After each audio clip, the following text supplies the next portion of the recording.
मगर शुमाइला को खुद पर अफसोस जरूर हो रहा था कि इसने शेरू को जो कुछ अलकाबात कहे हैं, इसका कितना असर शेरू पर हुआ है। रुखसाना ने जिस तरह शेरू के कुछ होने पर खुद को ख़त्म करने की बात कही थी, इससे भी इससे अंदाज़ा हो गया था कि रुखसाना के दिल में शेरू की क्या जगह है। और ये सिर्फ हवस नहीं है, शायद बिजनेस के सिलसिले में शहर से बाहर था। इस वजह से तीनों अपने अपने कमरे में अकेले बैठे थे। कोई भी खाना खाने नहीं आया। जहां दोनों माँ बेटी शेरों की वजह से परेशान थी, वहीं मोहित भी फिक्र में डूबा था। इसे किसी ने कुछ बताया नहीं था और इसलिए वो अपनी सोच के घोड़े चारों तरफ भगा रहा था। शेरू का इस तरह चले जाना और दोनों माँ बेटी का इस तरह रोना धोना, शुमाइला का इस तरह अचानक से ससुराल जाकर वापस लौट आना, इसे कुछ भी समझ नहीं आ रहा था कि आखिर हुआ क्या है। ऊपर से हसीब ने भी इसका फोन नहीं उठाया था। मोहित ने शेरू से सच्चाई जानने का सोचा। मोहित ने शेरू से सच्चाई जानने का सोचकर कुछ देर मनाहिल से बात की और सो गया। जब घर में सन्नाटा उरूज पा गया, तब शुमाइला अपने कमरे से निकलकर अपनी माँ के पास जाने लगी और दरवाज़ा बंद था। इसने सोचा कि इसे अपनी माँ से बात करनी चाहिए, कहीं इसकी माँ डिप्रेशन में ना चली जाए। ठक ठक ठक शुमाइला ने 2-3 बार दरवाज़ा खटखटाया, मगर रुखसाना ने कोई रिस्पॉन्स नहीं दिया। शुमाइला, अम्मी प्लीज़ दरवाज़ा खोलें, मुझे आपसे बात करनी है। प्लीज़ अम्मी, एक बार दरवाज़ा खोलें। मैं जानती हूँ आप जाग रहे हैं, सिर्फ एक बार दरवाज़ा खोल दीजिए। मेरी बात सुन लीजिए अम्मी। रुखसाना की तरफ से कोई जवाब नहीं आया। शुमाइला, प्लीज़ अम्मी, सिर्फ एक बार मेरी बात सुन लीजिए, प्लीज़, सिर्फ एक बार। आपको शेरू की कसम अम्मी, प्लीज़ एक बार मेरी बात सुन लीजिए। तभी कमरे का दरवाज़ा खुला और शुमाइला अंदर आ गई। रुखसाना इसकी तरफ पीठ करके खड़ी थी। शुमाइला ने पहले दरवाज़ा लॉक किया, फिर अपनी माँ के सामने आई। रुखसाना का चेहरा आंसुओं से भरा हुआ देखकर शुमाइला इससे लिपट गई। शुमाइला रोते हुए, आई एम सॉरी अम्मी, मुझे माफ़ कर दीजिए। मैंने बिना सच्चाई जाने क्या कर दिया, ये सब मेरी गलती है। प्लीज़ आप मुझे माफ़ कर दीजिए। मैं शेरू से भी माफ़ी मांगूंगी, प्लीज़ अम्मी। रुखसाना रोते हुए, तुम क्यों माफ़ी मांग रही हो? गलत तुमने नहीं, गलत तो मैंने किया है। सारी गलती मेरी है। मैंने ही शेरू को मजबूर किया कि वो मेरे साथ वो सब करे। मुझे खुद को कंट्रोल करना चाहिए था। अपने बेटे के दोस्त के साथ ही मैंने और फिर तेरे ससुराल में शेरू को ज़बरदस्ती भेजकर वो सब करने के लिए कहा। सिर्फ गलती मेरी ही है। मुझे माफ़ कर दे बेटी, मैंने बहुत बड़ी गलती की है। तेरा घर बसने की जगह मैंने सब बर्बाद कर दिया। शुमाइला, नहीं अम्मी, ऐसा मत कहो, आपने कोई गलती नहीं की। मैं जानती हूँ जिस्म की भूख इंसान से बहुत कुछ गलत करवा देती है। इसमें कसूर पापा का भी है। अगर वो आपका ध्यान रखते तो ऐसा कभी नहीं होता। आपने हमेशा पापा को ही सब कुछ माना है, मैं जानती हूँ। इसलिए तो मैंने शेरू को गलत समझा था और ये सोचा ही नहीं कि वजह कुछ और भी हो सकती है। आप गलत नहीं हैं। अपने शेरू को जिस लिए भेजा था वो इसने कर भी दिया था। अम्मी, वो दोनों माँ बेटी मुझसे खुशदिली से पेश आने लगी थी, पर जो सच्चाई फिर मेरे सामने आई वो मैं बर्दाश्त नहीं कर सकी। मैंने हसीब का हर जुल्म सहा, मगर फिर भी इसे शौहर के रूप में ही मानती रही। पर अब मुझे नफरत हो रही थी इस बात से कि मैं इस जैसे घटिया इंसान को इतनी इज्जत देती रही। वो तो किसी की नफरत के भी लायक नहीं। कितना जलील इंसान। मैं एक पल भी इस जलील के साथ नहीं रह सकती। रुखसाना चौंकते हुए, ये क्या कह रहे हो तुम? क्या हो गया ऐसे अचानक? मुझे सारी बात बता। शुमाइला, रहने दो अम्मी, इन घटिया लोगों के बारे में मैं कोई बात नहीं करना चाहती। रुखसाना, मगर मुझे बता तो सही कि हुआ क्या है। शुमाइला, वो घटिया इंसान अपनी ही सगी बहन के साथ, उफ, मुझे तो बताने में भी शर्म आ रही है। कैसे घटिया लोग हैं, और वो कमीनी भी कैसे अपने शौहर को छोड़कर अपने ही सगे भाई के साथ मुंह काला कर रही है।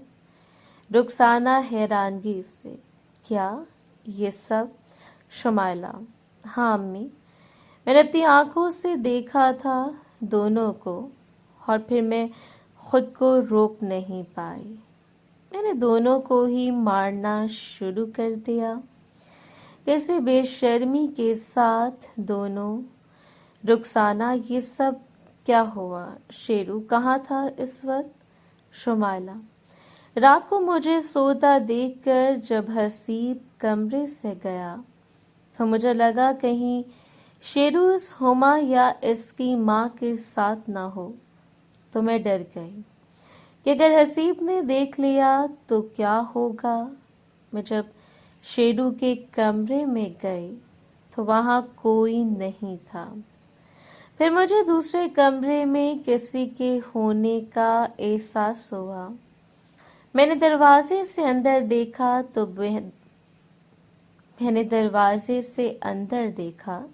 तो दोनों बहन भाई बेड पर। बस फिर मुझे होश नहीं रहा। शेरू इस वक्त पता नहीं कहाँ था, मगर जब हसीब ने मुझ पर हाथ उठाया तो शेरू अचानक वहां गया और हसीब को पटक दिया।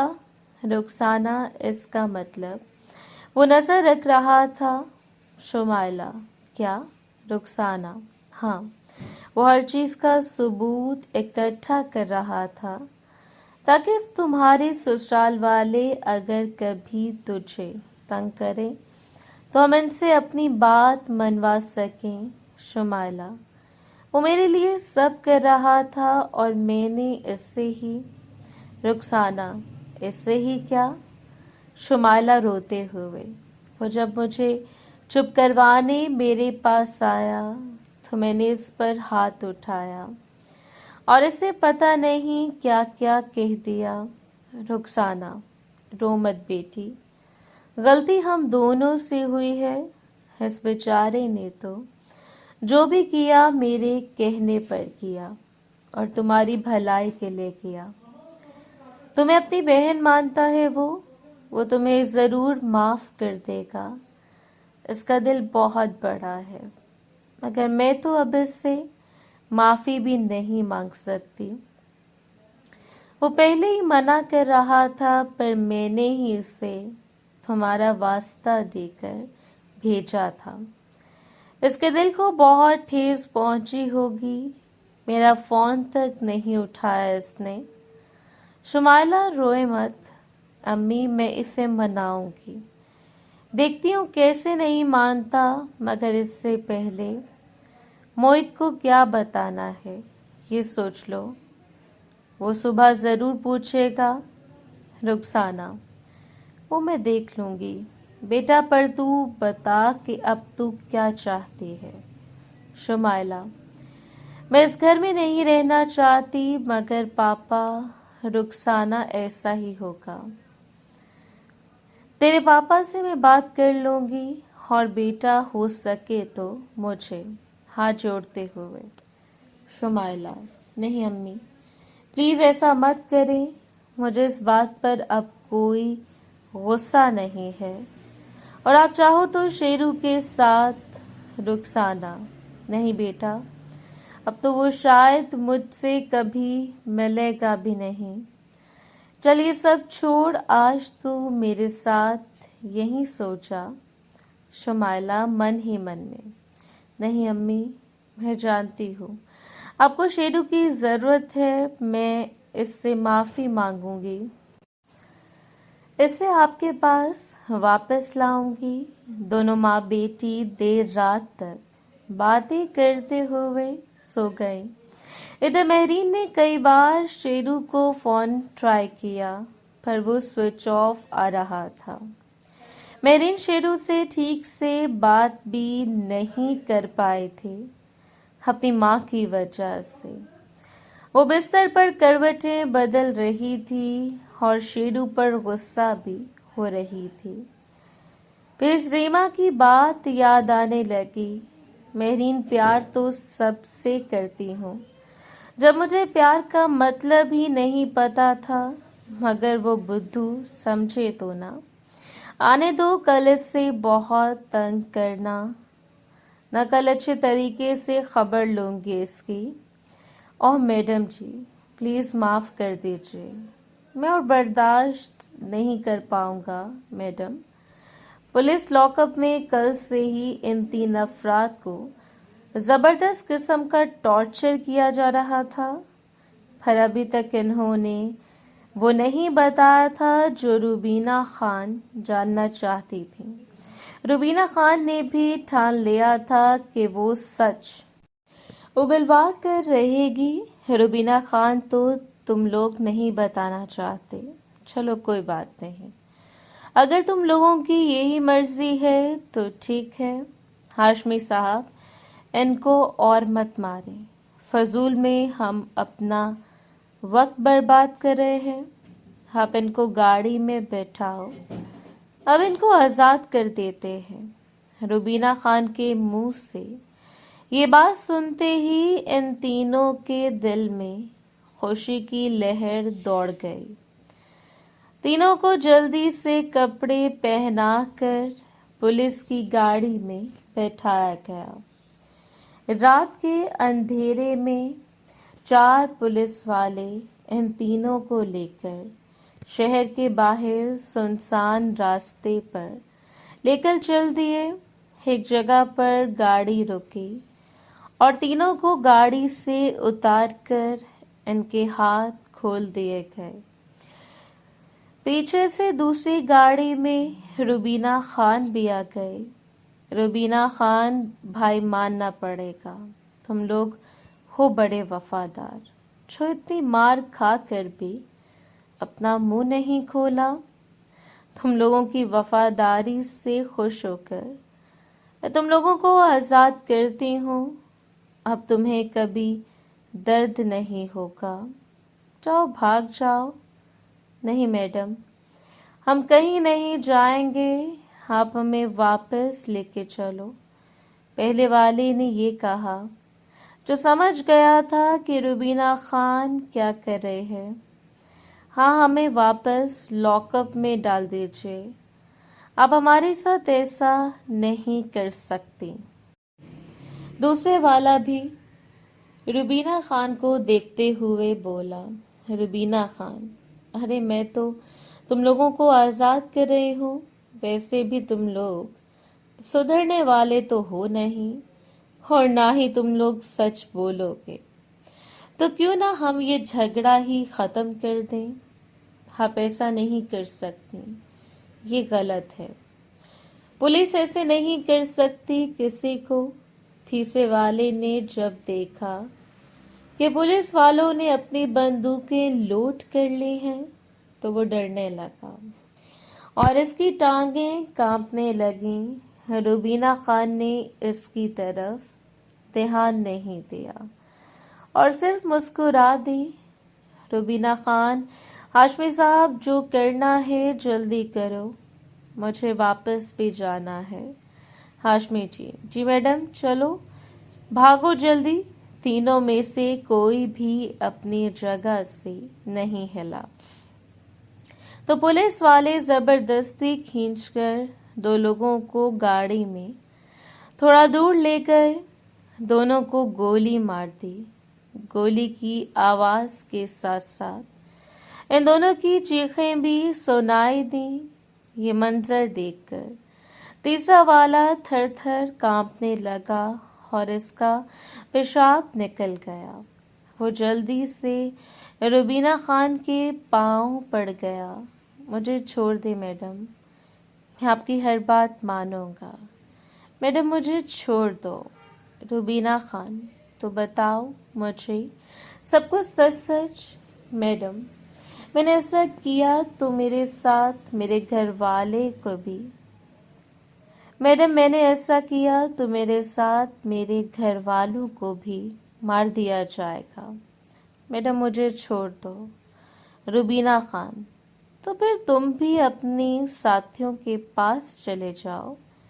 वैसे अगर तुम मुझे सच बताओ तो मैं तुम्हें और तुम्हारे घर वालों को कुछ नहीं होने दूंगी। इस बात की मैं गारंटी लेती हूँ और तुम्हारा नाम भी नहीं आएगा। ठीक है मैडम, मैं सब सच सच बता दूंगा। रुबीना खान, हाशमी साहब इसका बयान नोट करो और इन दोनों को अस्पताल पहुंचा दो। अगर बच गए तो इनकी किस्मत, वरना इनकाउंटर फाइल कर देना। ये लो दूध P low. Samina madam bedroom में, इनके हाथों में एक दूध का ग्लास था जो इन्होंने मुझे देते हुए कहा, शेरू आपने नहीं पीना। समीना मैडम, नहीं, तुम पियो। शेरू, ऐसे कैसे चले, आपको भी पीना होगा वरना मैं नहीं पीऊंगा। समीना मैडम, ये क्या बात हुई? अच्छा मैं बाद में पी लूंगी, तुम पी लो। शेरू, ना, आपको पीना ही होगा, ये मेरा हुक्म है। समीना मैडम आंखें फैलाते हुए, हुक्म? शेरू, हाँ हुक्म। एक टीचर दोस्त और एक बड़े से मिल लिया। अब मैं अपनी बीवी से मिलना चाहता हूँ और ये हुक्म मेरी बीवी के लिए है और तुम्हें मानना होगा। मेरी बात सुनते ही समीना मैडम ने शर्म से नजरें झुका लीं। इनके गोरे गाल टमाटर जैसे लाल हो गए। शेरू, जवाब नहीं दिया आपने, क्या मैंने कुछ गलत कहा? समीना मैडम सर हिलाते हुए, नहीं, पर पहले तुम पियो फिर मैं, आधा तुम पियो फिर मुझे दे देना। शुरू वो क्यों? समीना मैडम शर्माते हुए, बीवी को शौहर का झूठा पीना चाहिए, इससे दोनों में प्यार बढ़ता है। शेरू, अच्छा तो ये लो। मैंने जल्दी से आधा ग्लास दूध का पिया और बाकी बचाकर इनके होंठों से लगा दिया। समीना मैडम ने एक बार नजरें उठाकर मुझे देखा और इनके चेहरे पर मुस्कान आ गई। फिर से नजरें झुकाकर वो दूध पीने लगी। जैसे ही दूध का ग्लास खत्म हुआ तो इन्होंने खाली ग्लास मेरे हाथ से ले लिया। शेरू, कैसा लगा? समीना मैडम ने जवाब नहीं दिया, बस शर्मा गई। तो मैंने इनकी कमर में हाथ डालकर इन्हें अपने साथ लगा लिया। वो अभी भी शर्मा रही थी। मैंने इनकी ठोड़ी पर हाथ रखकर इनका चेहरा ऊपर किया, मगर इन्होंने अपनी पलकें अभी भी झुकाई हुई थीं। शेरू, मैं आपको बीवी समझ सकता हूँ। समीना मैडम नजरें झुकाए हुए, अभी भी समझने की जरूरत है। मैंने तो तुम्हें सारे इख्तियारात दे दिए हैं, फिर तो मैं हक जता ही लेता हूँ। इतना कहकर मैंने समीना मैडम के होंठों की थरथराहट को कम करते हुए इन्हें अपने साथ लगा लिया और इनसे बातें करने लगा। मुझे एक अलग ही सुकून मिल रहा था। समीना मैडम भी मेरी बातों का जवाब दे रही थी। समीना मैडम ने भी मुझे अपने साथ लगा लिया। शेरू, अब तो शहद से भी मीठी है, चलें बाकी का भी चख लिया जाए। इतना कहकर मैं बातें करता हुआ सीढ़ियों से नीचे आने लगा तो इनमें झुरझुरी सी फैल गई। समीना मैडम रुकने की बात कर रही थी।